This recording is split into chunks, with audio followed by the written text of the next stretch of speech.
राष्ट्र सर्वप्रथम राष्ट्र सर्वप्रथम राष्ट्र सर्वप्रथम राष्ट्र। उत्तर प्रदेश की राजधानी लखनऊ के लोक भवन में आज नियुक्ति पत्र वितरण कार्यक्रम आयोजित हुआ।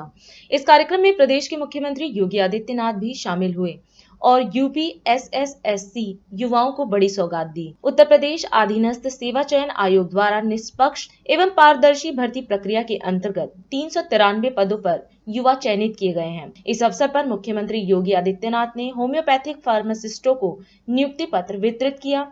उन्होंने कहा कि पहली बार आयुर्वेद, योग, प्राकृतिक चिकित्सा, यूनानी और होम्योपैथी इन सबको मिलाकर एक आयुष मंत्रालय के गठन के बाद पारंपरिक औषधि को एक नई पहचान देने की जो पहल 2014 में प्रधानमंत्री मोदी ने प्रारंभ की थी, आज उसके अच्छे परिणाम देखने को मिल रहे हैं। उत्तर प्रदेश अधीनस्थ सेवा चयन आयोग के एक पारदर्शी और सुचितापूर्ण तरीके से चयन की प्रक्रिया के संपन्न होने और 393 होम्योपैथ फार्मासिस्ट के सफलतम नियुक्ति होने के उपरांत आज नियुक्ति पत्र वितरण के अवसर पर मैं आप सभी नवचयनित होम्योपैथ फार्मासिस्ट को प्रदेश शासन की ओर से हृदय से बधाई देता हूं।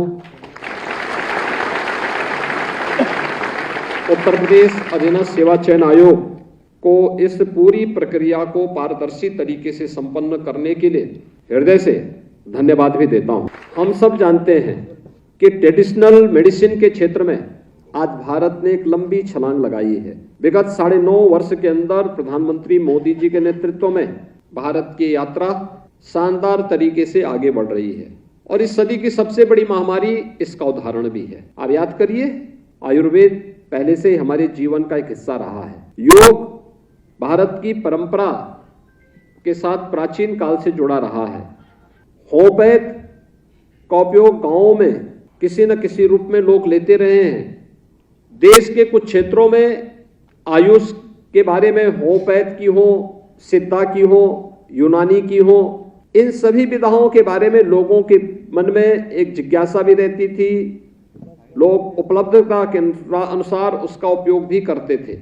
लेकिन पहली बार आयुर्वेद, योग और प्राकृतिक चिकित्सा, यूनानी, सिद्धा और होम्योपैथ इन सब को मिलाकर के देश के अंदर एक आयुष मंत्रालय का गठन होता है। आयुष मंत्रालय के बाद ट्रेडिशनल मेडिसिन को एक नई पहचान देने की जो पहल 2014 में प्रधानमंत्री मोदी जी ने प्रारंभ की थी, आज उसके बहुत अच्छे परिणाम हम सबके सामने देखने को मिल रहे हैं। पहला परिणाम था कि भारत की परंपरागत योग की इस विधा को वैश्विक मान्यता मिलती है और 21 जून की तिथि को दुनिया के लगभग 190 से अधिक देश योग की परंपरा के साथ जुड़ते हैं। योग के साथ जुड़ने का मतलब भारत की ऋषि परंपरा के प्रति कृतज्ञता ज्ञापित करना। एक विशिष्ट तिथि अपने उन पूर्वजों के प्रति कृतज्ञता ज्ञापित करने के लिए भारत और यूएनओ के साथ मिलकर के दुनिया का हर वह व्यक्ति जो उत्तम आरोग्यता की प्राप्ति का पक्षधर है, वह विश्व योग दिवस के साथ जुड़ता है। ये भारत की देन आज वैश्विक मान्यता इस रूप में प्राप्त कर रहा है। कोविड कालखंड में आपने देखा होगा कि हर एक जगह आयुष काढ़ा उपयोग होने लग गया। हर व्यक्ति उसको स्वीकार करने लग गया। देश हो या दुनिया हो, कहीं भी हर परिवार का हिस्सा बन गया। विपत्ति के समय यह हम सब के सामने एक सहारा बना था और घर के अंदर ही औषधि प्राप्त होती है। लेकिन समग्रता के साथ इन सबको जोड़ करके कार्य किया जा सके, 2014 के बाद जिस तेजी के साथ इस फील्ड में काम होना प्रारंभ किया है, आज उसी का परिणाम है कि देश की सबसे बड़ी आबादी का राज्य उत्तर प्रदेश इस दिशा में मजबूती के साथ आगे बढ़ रहा है।